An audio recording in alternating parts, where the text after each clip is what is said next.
subuh ini dengan cuaca yang hujan, kita diberkahi bisa bersama-sama menunaikan ibadah sholat subuh berjamaah serta meneruskan ini. Pada kajian pagi ini, alhamdulillah kita dengan Ustaz Selamat Purwanto SH, alhamdulillah berada di tengah-tengah kita dengan tema sholawat. Dengan sholawat kita selamat, insyaallah ya Ustaz. Amin. Baik, dengan itu kita awali dengan membaca basmalah. Bismillahirrahmanirrahim. Itu langsung saja kepada Ustaz Haji Selamat Purwanto SH.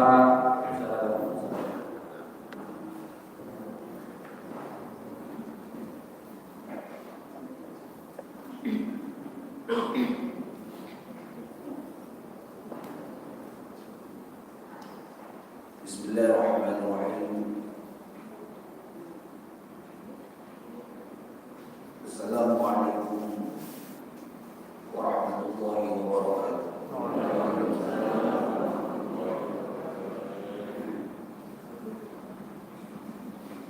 Bismillahirrahmanirrahim.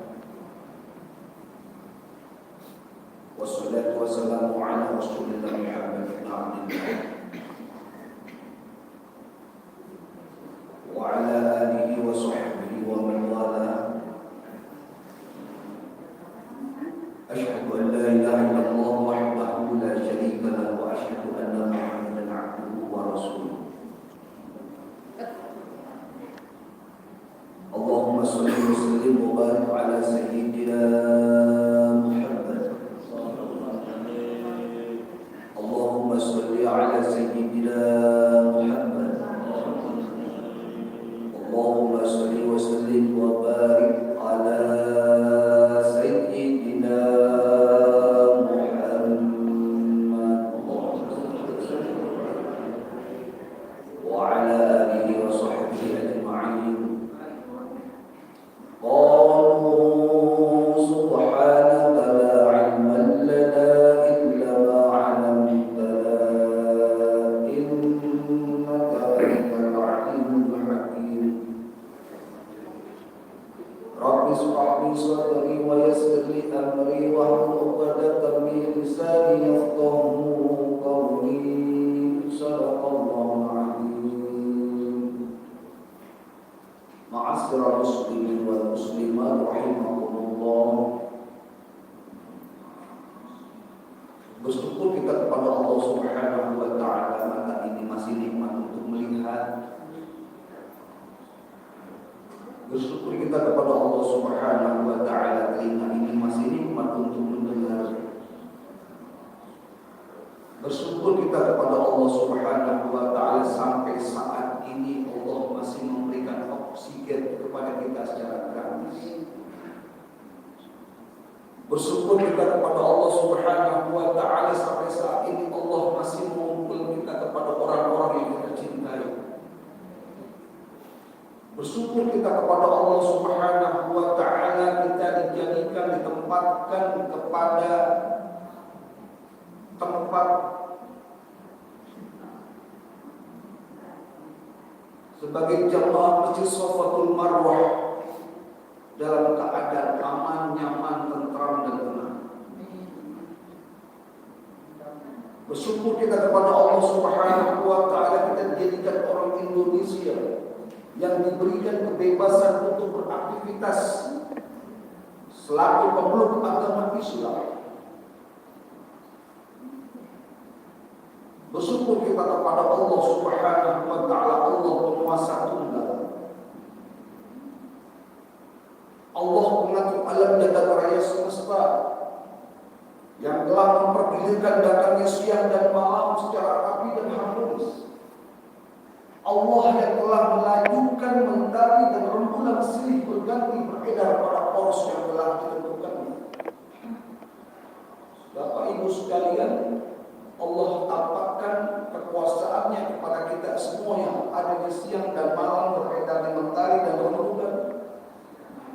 tak lain dan tak bukan agar kita menjadi hamba yang senantiasa bersyukur. Allah perintahkan di dalam Al-Quran, siapa saja manusia yang jamaah Masjid Safa Marwah, ketua BKM-nya secara bersama jajarannya, seluruh kita semua ini, siapa saja yang pandai bersyukur, Allah ingatkan di dalam Al-Quran, senantiasa mempersyukur hidup ini dengan amal soleh. Ya Bu, urusan sholat, urusan ibu dengan Allah. Urusan ibadah puasa, urusan bapak dengan Allah. Tapi taatnya ibu kepada suami dan sayangnya bapak kepada istri yang soleh, ini adalah tanggung jawab kita. Menjadikan anak-anak kita menjadi anak yang soleh dan solehah, ini adalah kewajiban kita. Ini kan perantara kita untuk bertemu kepada Allah. Bisa menjadi sebab pertemuan kita kepada Allah dengan husnul khatimah, dengan kebaikan perantara istri yang solehah. Istri yang solehah, istri yang baik, bertatapan wajah kepada Allah Subhanahu wa Ta'ala dengan perantara suami yang taat. Dan keduanya bisa dijadikan, dipakaikan mahkota yang indah dengan wasilah mendapatkan anak yang soleh dan soleh. Tapi urusan ibadah maqdho ini adalah urusan pribadi kita kepada Allah. Dan kewajiban kita kepada sesama, saling berempati, saling tolong-menolong, saling mendoakan, saling memberikan semangat, bekerja sama, peduli kepada yatim dan du'afa. Ini adalah aplikasi ibadah kita yang disebut dengan kesalehan sosial. Ibu membaca Al-Quran, bapak ibadah sholat. Ini kan kesalahan pribadi, Pak. Kesalahan pribadi. Pak Haji Dirwan nggak mau tahu seberapa banyak sujud saya kepada Allah. Ini urusan saya dan Allah. Tapi Pak Haji Dirwan harus tahu dan harus memahami kalau saya mampu berempati kepada sesama, dan saya menghormati kepada Pak Haji Dirwan, berempati kepada sesama, yang peduli kepada yatim dan du'afa, dan seluruh hidupnya diwakafkan untuk umat, untuk tetangga, untuk masyarakat. Saya kepada istri dan anak-anaknya, dan kita harus tahu itu. Dan tentunya kita besar membawa.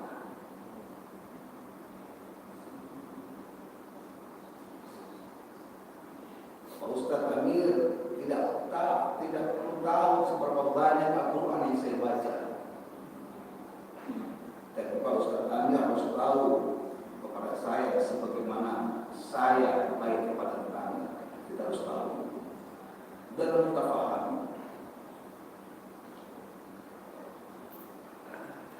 Salawat dan salam kita haturkan kepada baginda Nabi besar Muhammad sallallahu alaihi wasallam, beserta keluarga dan para sahabatnya, laku kita umat kecintaannya yang diabadikan sampai saat ini, insyaallah ila yaumil qiyamah. Baginda Nabi itu tutur katanya santun. Baginda Nabi itu tutur katanya santun, tutur katanya penawar buka,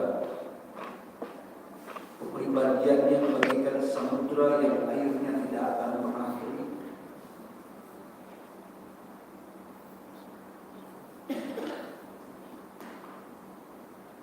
Salawat dan salam ini sudah menjadi kewajiban kita selaku umatnya.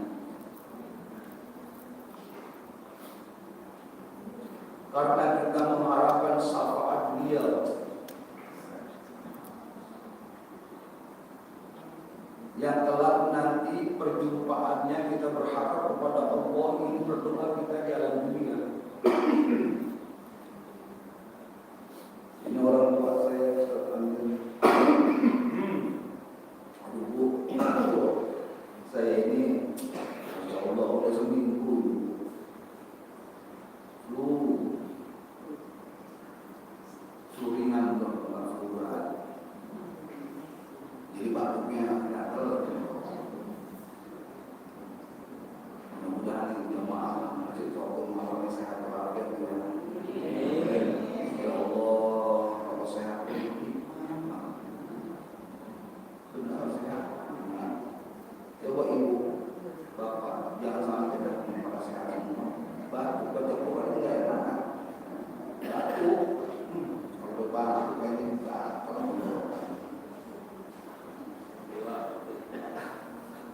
Waktu usia enggak, kalau usia saya masih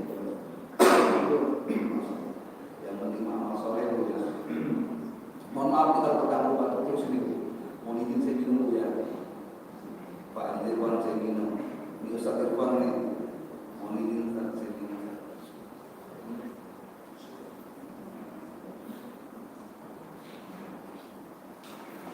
Baginda Nabi itu tutur katanya santun. Baginda Nabi itu tutur katanya penawar buka. Kepribadiannya bagikan samudra yang airnya tidak akan pernah kering. Semakin kita hirup air tersebut, semakin ada rasa dahaga untuk segera kita berjumpa dengan beliau. Bapak Ibu sekalian, kita tidak pernah menatap wajah baginda Nabi. Wajah baginda Nabi yang kita tahu ini hanya sekedar kita dengar daripada guru-guru kita, dari kitab-kitab salafus saleh yang diceritakan oleh para tua-tua guru kita. Betul ya? Kita tidak pernah menatap wajah Nabi, kita tidak pernah berjuang bersama Nabi, kita tidak hidup di zaman Nabi.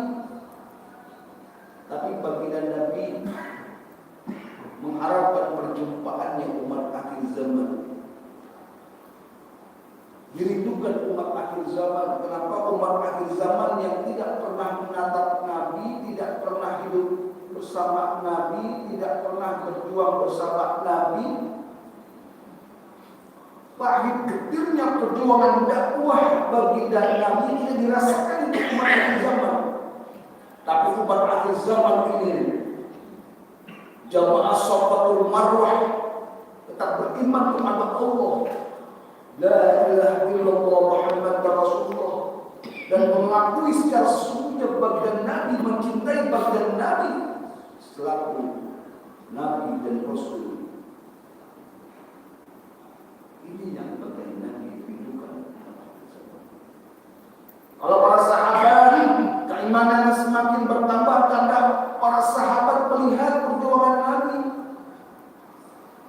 Tapi umat akhir zaman tetap mempertahankan, semakin kuat, semakin cinta, semakin memperteguh keimanan dan merawat akhlak dari iman tersebut. Ini yang baginda Nabi rindukan dari umat akhir zaman.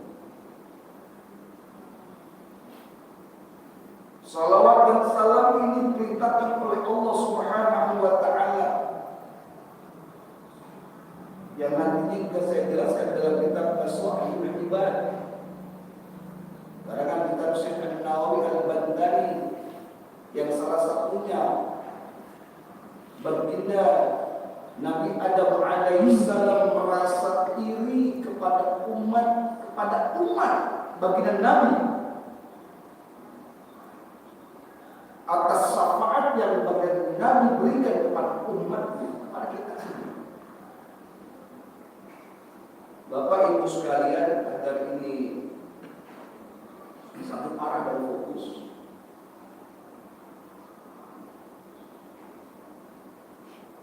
Allah menjadikan Nabi dan Rasul.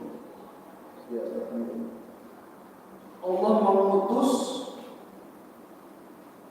agama samawat yang dibawakan oleh Nabi dan Rasul. Dalam kitab Salafus Saleh dan kitab dalam Masyarakat Ibad, bukan iman.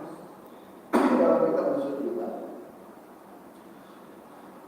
jumlah nabi ini sebanyak 124.000. Ya Bu, Ibu nanti kalau tanya sama cucunya, Kak Nenek, jumlah nabi ada berapa? Tugas nabi apa? Kalau sudah ngaji pada subuh ini, insya Allah nanti kalau cucunya bertanya, siap menjawab. Jumlah Nabi 124.000, tugas Nabi menerima wahyu untuk dirinya. 124 Nabi menerima wahyu dari Allah untuk dirinya, tidak ada kewajiban untuk disampaikannya. Jumlah Rasul sebanyak 313 dan tugas Rasul menerima wahyu untuk dirinya dan disampaikan kepada umatnya.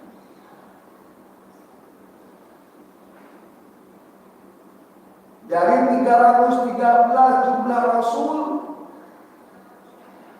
masa kenabiannya selesai, masa hikmatnya selesai, masa dakwahnya selesai, tereliminasi menjadi 25 Rasul. Ini kan pelajaran dulu. Pelajaran dulu kita diajarkan oleh guru-guru kita sifat Allah.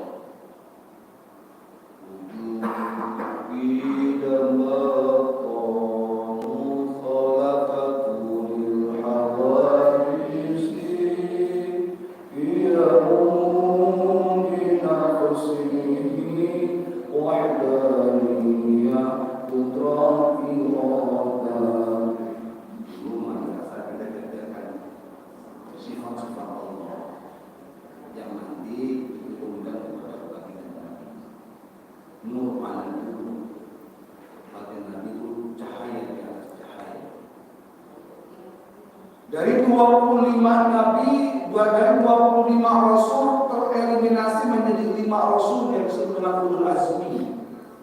Diangkat kembali derajatnya Rasul dengan perjuangan, kesabaran dan keikhlasannya mengemban amanah dakwah, mengemban amanah dakwah yang diberikan Allah kepada Rasul untuk umatnya.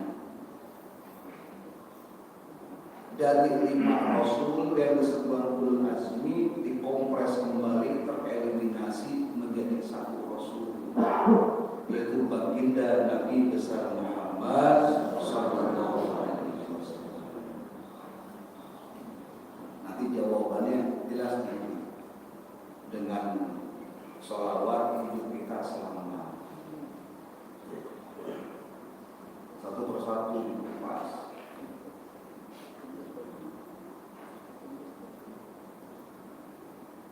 Satu baginda Nabi besar Muhammad sallallahu alaihi wasallam dari 313 Rasul,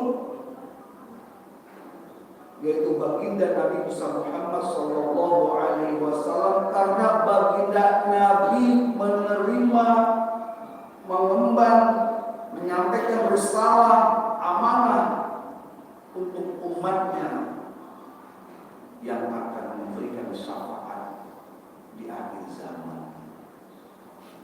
Kalau para nabi dan rasul sebelumnya gak sanggup, Pak.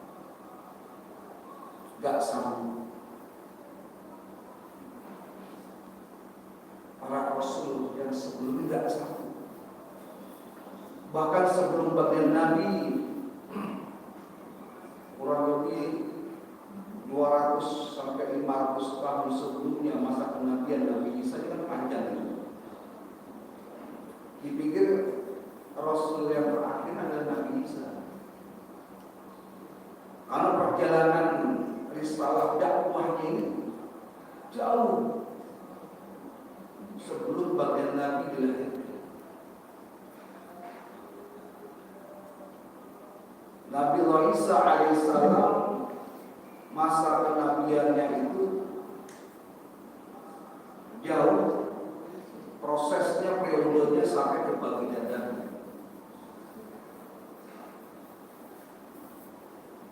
Karena baginda Nabi mampu memberikan syafaat kepada umatnya,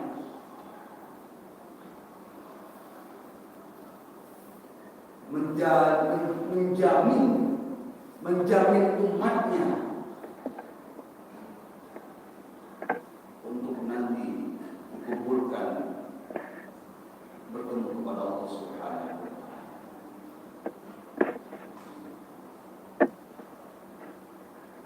Allah perintahkan kepada kita semua, ini ada suatu ayat yang sudah lazim kita dengar.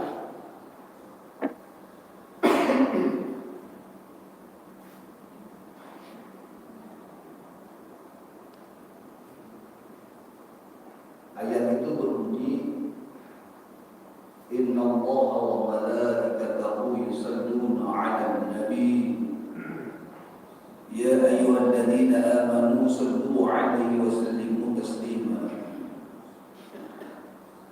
Itu bunyi redaksi ayat. Terjemahannya, Innallaha, sesungguhnya Allah, wa malaikatahu, dan kepada seluruh para malaikat,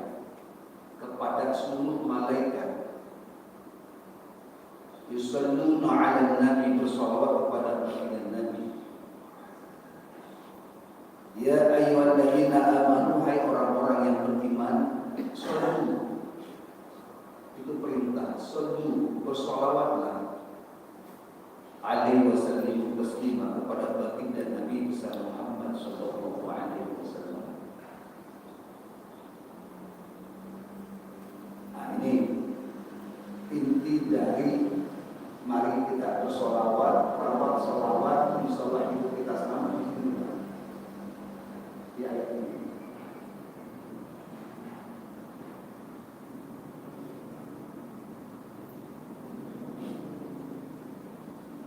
Solawat umatnya kepada baginda Nabi,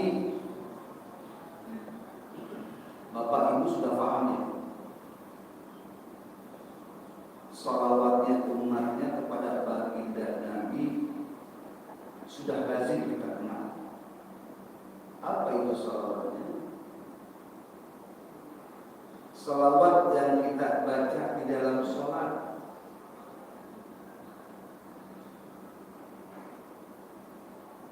Assalamu alayka ayyuhan nabiyyu wa rahmatullahi wa barakatuh. Assalamu alayna wa ala ibadika as-salihin. Asyhadu an la ilaha illallah wa asyhadu anna Muhammadar Rasulullah. Allahumma shalli wa sallim wa barik ala sayyidina Muhammad wa ala ali sayyidina Muhammad. Kama shallaita ala sayyidina Ibrahim wa ala ali sayyidina Ibrahim. Wa barik ala sayyidina Muhammad wa ala ali sayyidina Muhammad fil alamin innaka Hamidum Majid. Ini kan selawat yang kita baca dalam salat. Kenapa dengan salawat ini kita akan selamat? Baca salawat dalam sholat, rawat salawat dalam akhlak setelah kita melaksanakan ibadah sholat. Jaga sholat kita, rawat sholat kita, jadikan sholat sebagai pengantar kehidupan kita untuk bertemu kepada Allah. Rawat sholat kita agar kita menjadikan manusia yang bermanfaat. Jaga sholat kita agar hidup kita ini mampu memberkahi untuk semua umat. Bahkan ibadah sholat kita, kalau sudah ibadah sholat kita baik, sholat kita sempurna dalam sholatnya dan mampu diterjemahkan setelah kita melaksanakan ibadah sholat, maka amalan ibadah sholat yang amalan ibadah yang lain yang akan mengikuti kebaikan.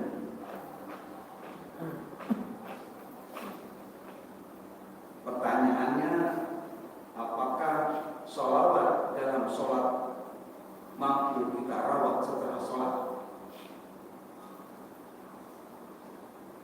Apakah yang mulut mensucikan jiwa kita, yang tubuh kita ini yang sudah kita sucikan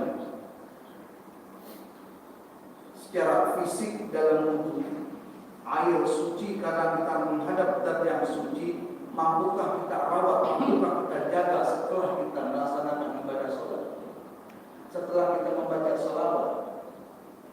Mampukah kita menjaga kesucian lisan kita, tangan kita, kaki kita, hidung kita, mata kita? Ini kan semua proses dinamika kehidupan. Maka orang yang sudah membaca sholawat dalam sholat mampu menjaga pembicaraannya, mampu merawat dan menjaga penglihatannya, mampu menjaga dan merawat perjalanannya. Ini kan semua proses. Semua proses. Saya yang dulunya kecil, kita semua dulu kecil, ada proses sebab dan akibat dilahirkan oleh ibu dan bapak, oleh ibu, ketemu oleh bapak kita. Kecil, besar, kita dewasa dan sampai saat ini. Usia terus bertambah, tentunya kesalehan kita pun terus bertambah, terasa. Itu sholawat yang dibaca dalam sholat. Sholawat yang dibaca di dalam sholat. Ada sholawat yang dibaca di luar sholat. Ada sholawat di tubuh. Ada sholawat dariyah.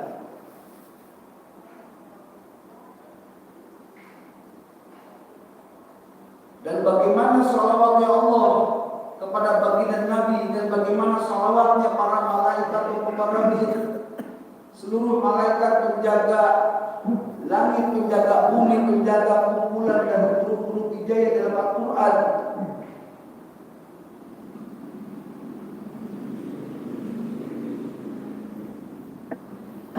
Salawat Allah kepada baginda Nabi besar Muhammad sallallahu alaihi wasallam ini adalah rahmat,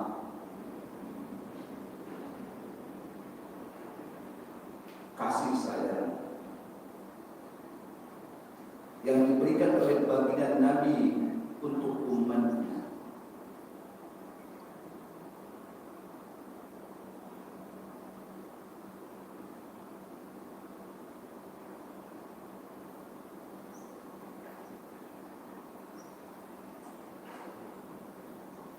Kasih sayang yang baginda Nabi berikan kepada kita semua sebagai penjamin kita diakui sebagai umatnya.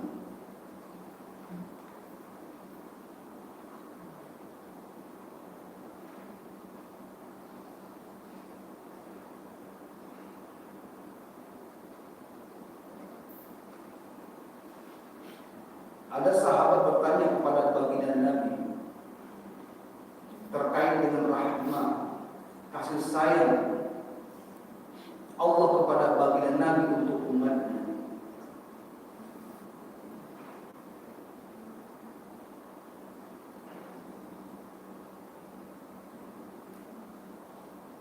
Umat baginda Nabi umat akhir zaman yang lemah, yang senantiasa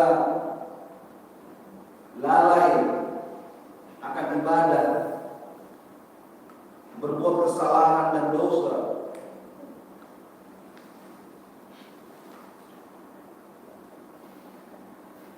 Apakah dimaafkan, diampuni dosanya?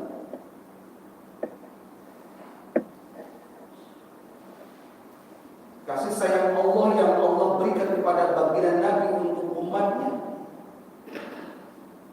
selagi kesalahan dan dosanya tidak menduakan Allah, Allah akan mengampuni dosa dan kesalahan umat baginda Nabi. Asalkan terus memohon ampun kepada Allah.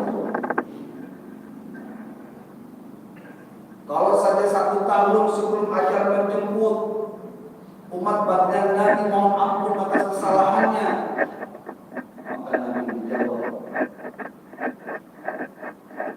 kesalahan tersebut sudah dimaafkan oleh Allah Subhanahu wa Ta'ala. Bahkan sebelum nyawa berpisah dari raga, umat baginda Nabi melakukan kesalahan, lalu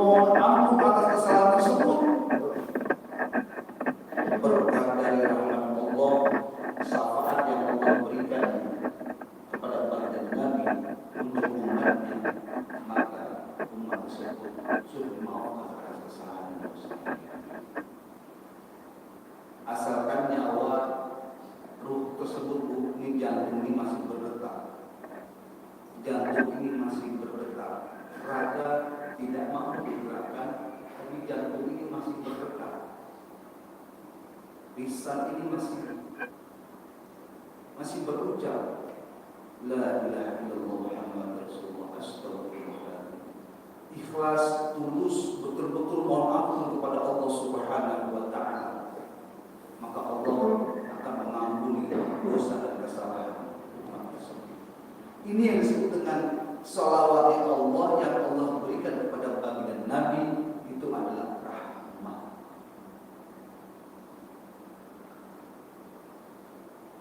Karena akhlaknya baginda Nabi. Dan yang kedua, bagaimana salawat yang para malaikatul muqarrabin kepada baginda Nabi?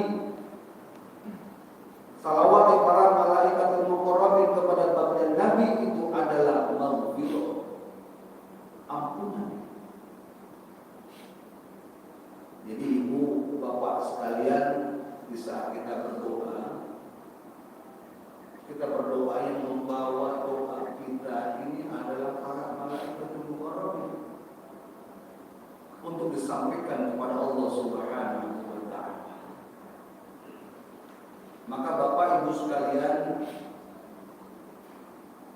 di dalam sholat tanpa kita membaca sholawat, maka sholat kita tidak sah. Di dalam doa tanpa diawali dan diakhiri dengan sholawat, maka doa kita tidak diterima. Maka sholawat ini sebagai penghubung dari manusia kepada Allah, penghubung secara harapan dan doa kita.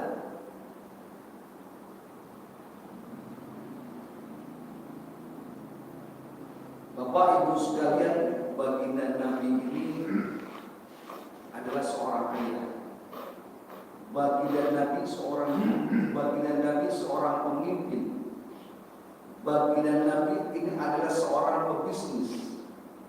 Baginda Nabi adalah seorang pejuang.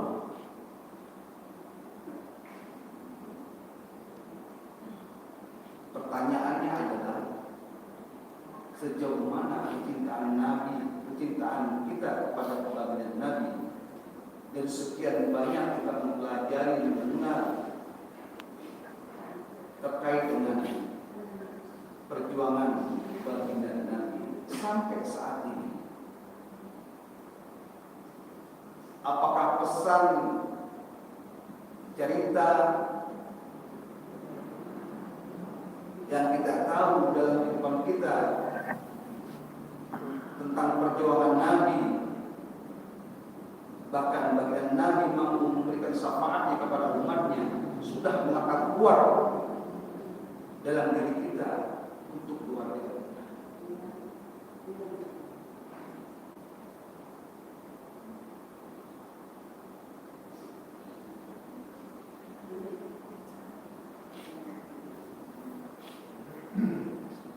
Ibu yang sudah diangkat derajatnya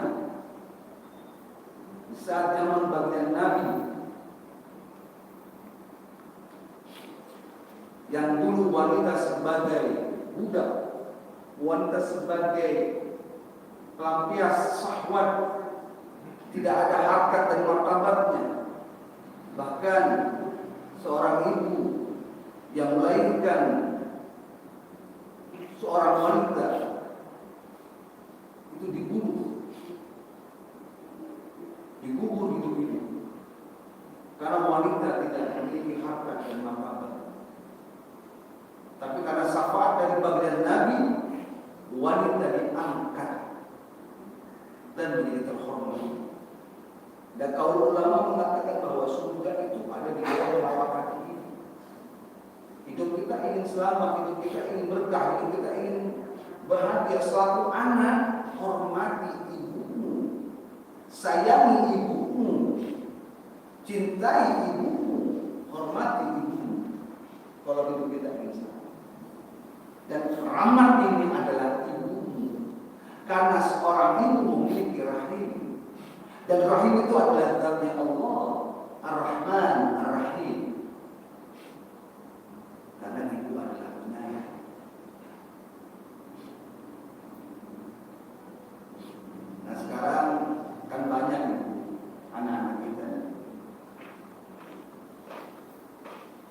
kita masih senang bersyukur bisa sholat subuh berjamaah, sholat berjamaah, senang.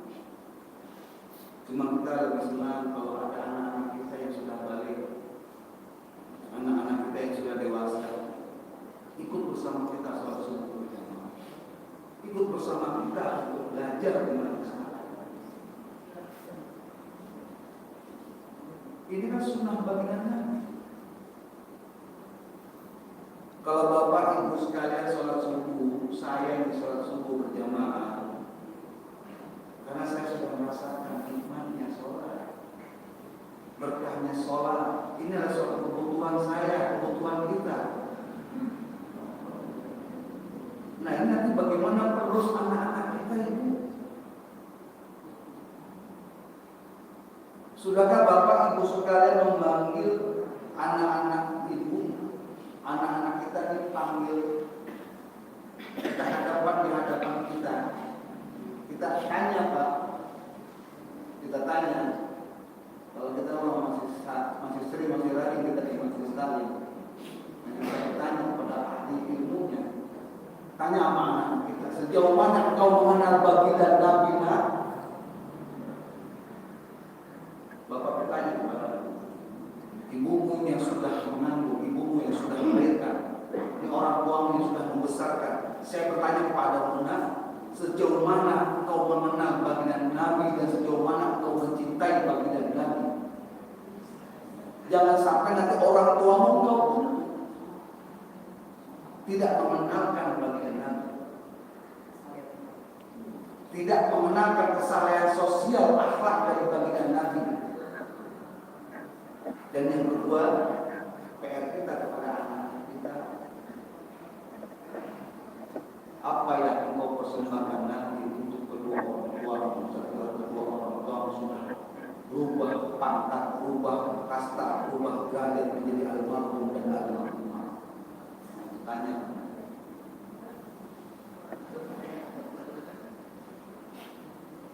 Kalau kita berbekal dunia karena kehidupan kita, ini adalah suatu kebutuhan, dan kebutuhan yang sesungguhnya bekal dunia kita ini adalah kebutuhan akhirat. Jadi kita mencari dunia untuk kebutuhan dunia karena kita hidup di alam dunia. Tapi yang sesungguhnya bekal untuk kehidupan dunia karena kita beraktivitas dunia adalah kehidupan kita nanti. Masa ini kita masih panjang, masa kita masih panjang, dan aset kita ini adalah anak-anak kita, anak yang soleh dan soleh. Nanti aset kita alam dunia, alam barzakh, alam mizan, alam hisab, alam mahsyar, alam sirat, surga dan neraka. Itu perjalanan panjang. Kalau kita nggak ada aset anak-anak kita, anak yang soleh dan solehah, apakah kesadaran kita menjamin kehidupan di akhirat kita nanti? Kesadaran kita, sholat kita, baca Quran kita, puasa kita, apakah sudah menjadi jaminan membawa keselamatan dalam kehidupan kita setelah kematian? Kalau bukan dari anak-anak yang mendoakan kita dengan pewangian doa, dengan lantunan doa, Rabbi fili wal walidayya warhamhuma kama rabbayani shaghira.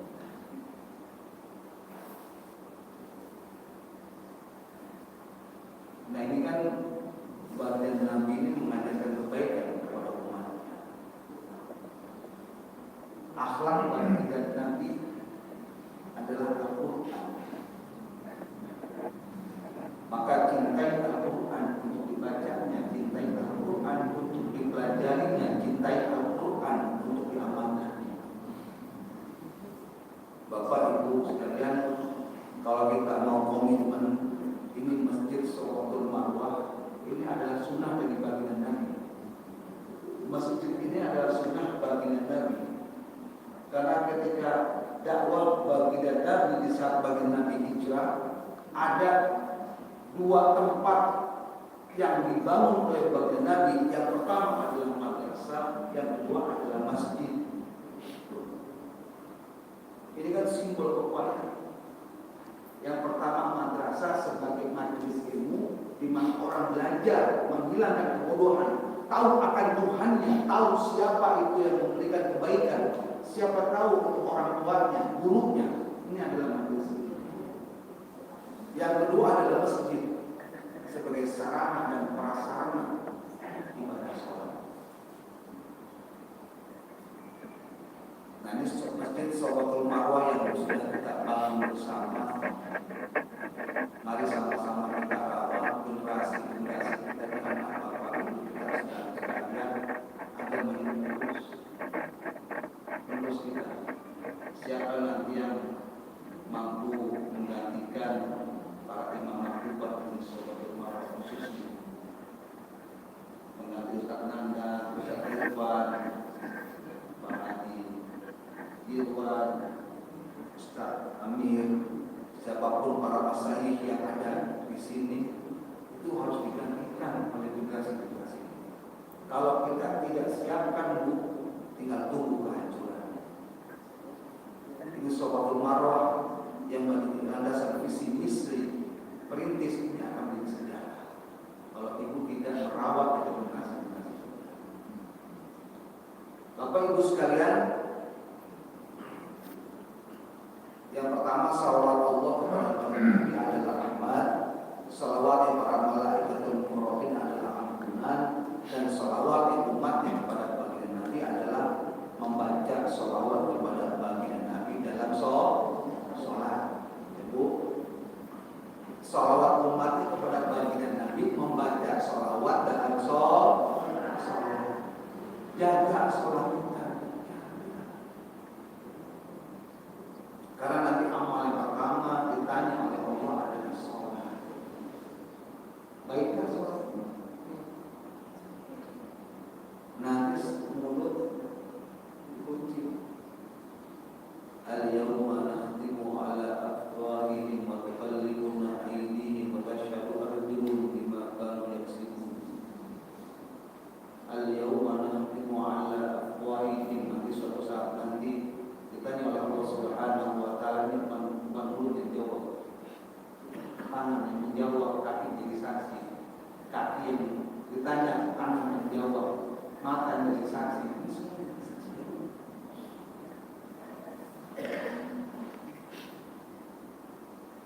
Jadi jaga sholat kita.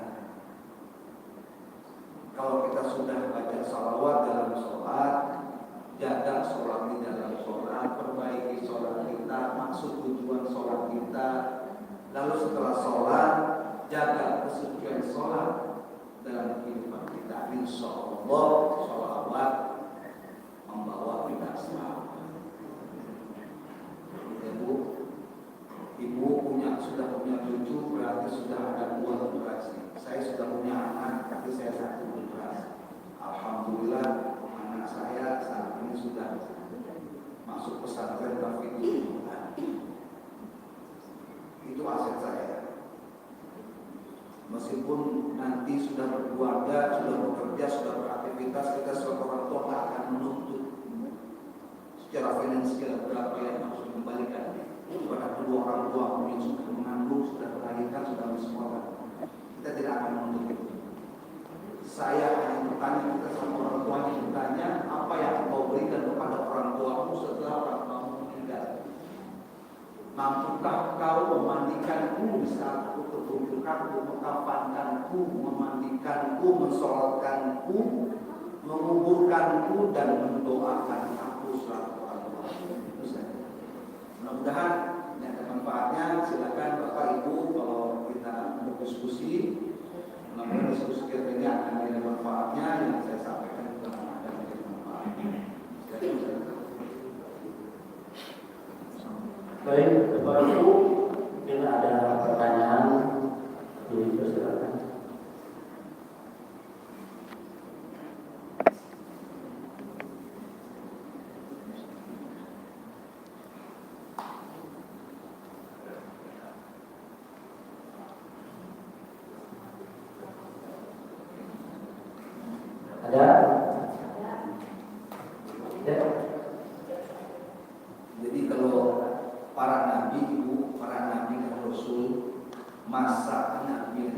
selesai, risalah dakwahnya selesai. Ya Bu, kenabian selesai dengan wasilah diwafatkan, maka dakwahnya selesai. Ya, dakwahnya selesai. Karena masa kenabian selesai dan umatnya selesai. Karena masa kenabian selesai. Itu Bapak catat, diingat, nanti sampaikan kepada anak dan cucu. Tapi kalau baginda Nabi, kenabiannya sudah selesai dengan wasilah diwafatkan, tapi risalah dakwah diteruskan oleh sahabat. Hebat. Hebat. Diteruskan oleh para sahabat. Turun terus sampai tabi'in dan sampai saat ini zaman kita yang disampaikan oleh ulama salafus saleh, ulama warasatul anbiya. Di umatnya diabadikan, makanya harus kita hormati, dekati ulama, orang yang alim, orang yang memiliki ilmu, orang yang menyampaikan kebaikan, orang yang menunjukkan, menuntun, mendorong, merangkul, merawat kebaikan. Itu orang yang berilmu. Kita muliakan, kita hormati, karena kita butuh nasihat. Bahkan Syekh Nawawi Al-Albani itu memberikan nasihat kepada kita, tapi kita ingin mengenal salah satunya adalah majalis satu soleh. Kumpul dengan orang-orang yang soleh. Kumpul dengan orang-orang yang soleh ini bukan hanya di masjid saja, Pak. Bapak Ibu ketemu berkumpul di rumah, suami istri memberikan nasihat kebaikan itu salah satunya adalah majalis satu soleh. Tapi di mana majalis satu soleh ini adalah kumpul dengan orang-orang yang soleh, di mana ada muzakarah, majelis ilmu, ada orang yang punya ilmu, ada jamaahnya. Kita catat orang yang berilmu, kita terima nasihatnya, kita lakukan dengan amalnya. Dan itu sesungguhnya adalah majalis satu soleh, kumpul dengan orang-orang yang soleh, kumpul di mana ada majelis ilmu, kumpul di mana ada sama ini adalah bagian dari amal surga. Yang Allah akan memberikan jaminan kesaksian kita nanti sebagai umat yang beriman. Ya Bu, jadi kalau umatnya itu diselesaikan karena dakwahnya selesai. Tapi kalau bagian Nabi, penambahnya terus risalah Nabi disampaikan oleh para sahabat dan sampai saat ini adalah salah ulama, salah terus ulama. Mudah-mudahan ini kan kita perayaan kelahiran baginda Nabi sering Pak, sering kita dengarkan masa perkembangan Nabi pun sudah sering kita dengar. Cuman kalau kita evaluasi sejauh mana pemahaman kita terkait dengan